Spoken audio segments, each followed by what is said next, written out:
So thank you, Dr. Deepak, and for this opportunity. And I think it's a very interesting presentation, the common mistakes on gonioscopy. So we have always been presenting about gonioscopy, but this was a nice opportunity to discuss what are the mistakes that can happen on gonioscopy. So one of the important things what we have seen that we give up too soon with gonioscopy. Like any technique, gonioscopy is also a technique which needs time to master. So we have to give effort. For example, if we take a case of, say, learning a capsulorhexis, whenever we started doing a capsulorhexis in patients, when we started learning cataract, we had cases where we had runaway rhexis or we were not able to perform the rhexis. But we never stopped doing rhexis. Similarly, with gonioscopy, like any other technique like endera ophthalmoscopy and all, we have to give time to learn this technique. But once you have done that, it gives you a lot of information in managing your glaucoma patients. The choice of the lens also is extremely important. If you want to learn a 2-mirror or a 3-mirror is good enough because it gives you a good fixation. So you can see the structures properly, you can identify the structure properly. But once you have mastered the technique, we should always try to switch to a 4-mirror gonioscope. And there are multiple reasons for it. If you see why the gonioscopy in India is still not popular. One reason I personally believe is the gonioscope itself. Most of us have been trained using a 2-mirror or 3-mirror. And what happens that when you're using a 2-mirror, 3-mirror, you need to use this coupling gel. You apply it on the eye. So the whole thing takes time. Then it becomes messy for the patient. It causes blurring of the vision. So overall, the gonioscopy procedure is actually a time-consuming procedure. A lot of what happens in a busy practitioner, whether you're in a government sector or a private sector, a lot of time you tend to avoid doing gonioscopy. But once you switch to 4-mirror, it is very quick, very comfortable, no need for any coupling gel. There are 4-mirror, don't need to rotate the mirror. You will see you will start doing more and more gonioscopy. Also, the lighting of is extremely important.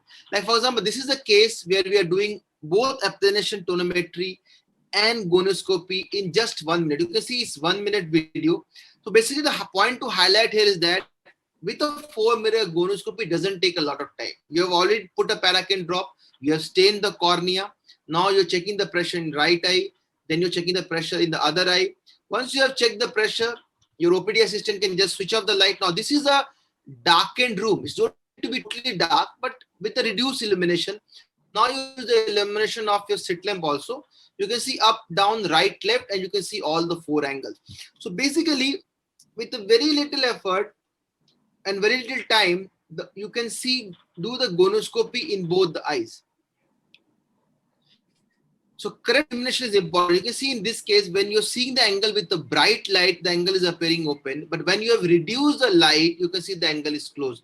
So as we all know, in bright light, it causes miosis.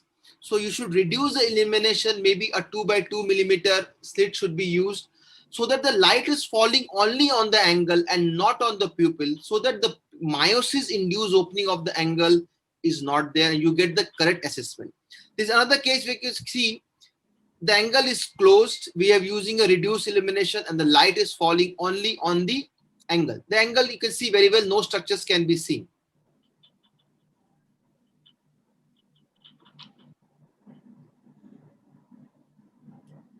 Now, once we increase the illumination, you can see once we increase the illumination, the angle is now open.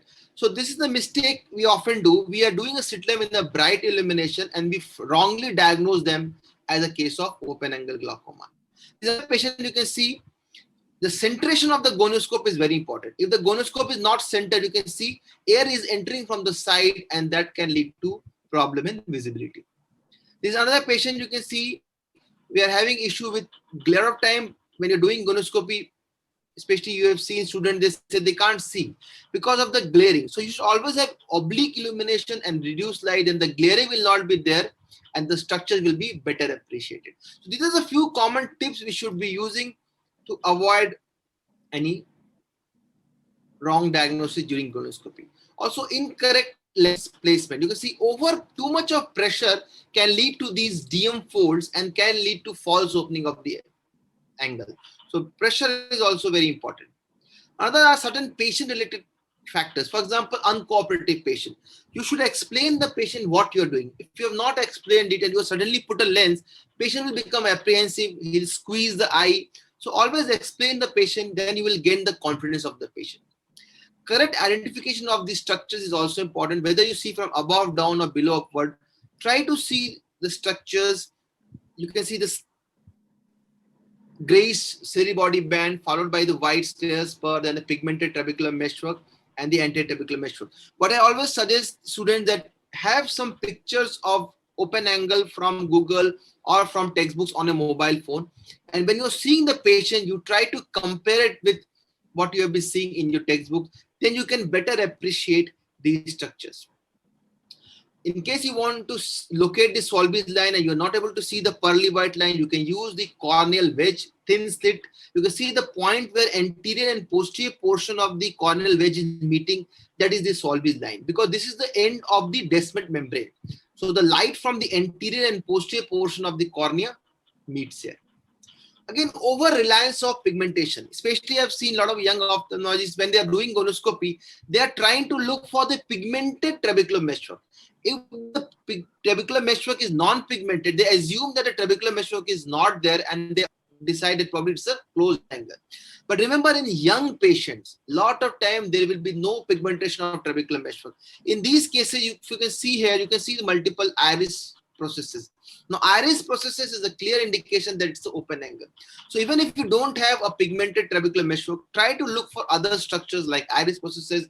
You can use a corneal wedge to look at the Swalby's line. Sometimes normal vessels and abnormal vessels can be difficult to differentiate. Always remember, the abnormal vessels are very fine. They have branching. They start from the iris, they cross the trabecular meshwork and they branch over the angle. On the other hand, normal vessels are generally single. They are much thicker and they will not have branching. Iris processes also needs to be differentiated from these synechia. Iris processes are fine finger-like processes and they are multiple in number and they are seen in open angle. For example, this case you can see between the processes, you can see the ciliary body, you can see the scleral spur, and you can see the trabecular meshwork. On the other hand, when you see synechia like point synechia, they generally are triangular in shape and they will have some amount of stoma involved in this.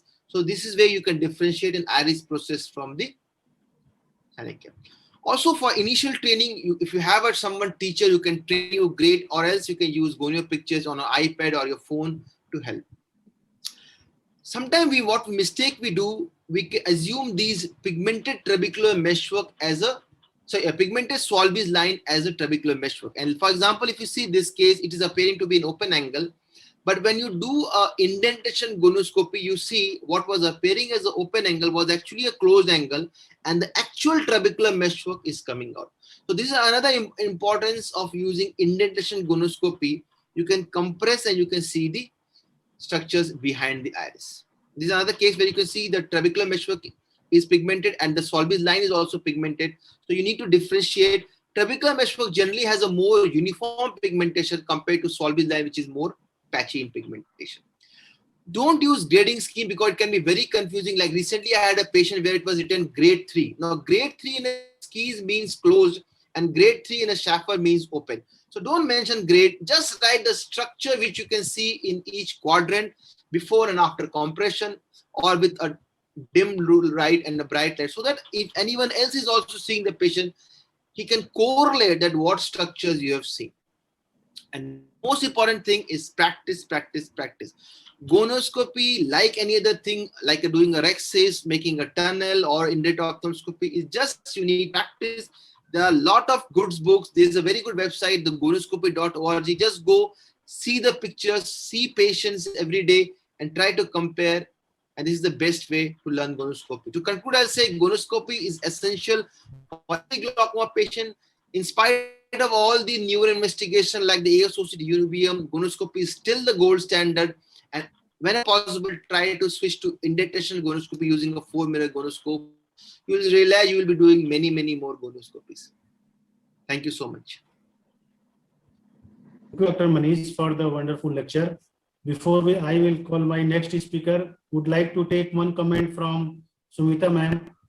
Ma'am, your one tip how to minimize the error.